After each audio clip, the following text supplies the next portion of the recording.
தோமா ஆண்டவரை சந்தேகப்பட்டதான ஒரு மனுஷன். ஆண்டவரே தோமாவிடத்துல வந்து சொல்லுகிறார், கரத்துல உன்னுடைய விரலை விட்டு பாருன்னு சொல்லி இயேசு கிறிஸ்துவே சொல்லுகிறார். அந்த அளவுக்கு ஒரு சந்தேகம் தோமா இந்திய தேசத்திற்குள்ளே அவர் கடந்து வரும்போது, கப்பல்ல வந்து இறங்கும் போது அவர் செய்த அற்புதங்களை நான் சாட்சியாக கேட்டிருக்கிறேன். ஸ்காலர்ஸ் சொல்லி நாங்க கேட்டிருக்கிறேன். அங்க இருக்கிறதான நம்போதிரிகள் அந்த தெய்வத்தை ஆராதிக்கும் போது இவர் வந்து ஒன்று செய்வாராம. இவருக்கு லாங்குவேஜ் இல்ல, சரியாய் ஆண்டவரை அவரால் என்ன செய்ய முடியாது, சொல்ல முடியாது.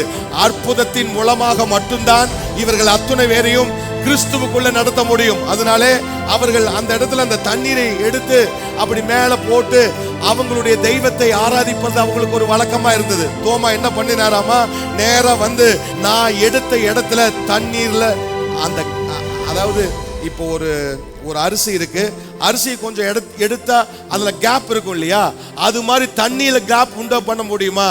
உண்டு பண்ண முடியாது. இவர் சொன்னார், இவர் எடுத்த இடத்துல குழி விழுந்திருக்கு, இவர் மேல தூக்கி போட்டிருக்கிறார், அங்கேயே தண்ணீர் அப்படியே நின்று இருக்கிறது. நான் ஆராதிக்கிற இந்த தெய்வத்தை நீங்கள் பின்பற்றி வாங்கன்னு சொன்னாங்க.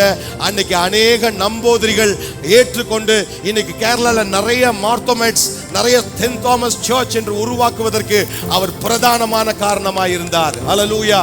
இதுக்கெல்லாம் என்ன காரணம் நினைக்கிறீங்க தேவ பிள்ளையே? தோமா இயேசு மீது வைத்த அன்பல்ல, இயேசு தோமா மீது வைத்த அன்பு.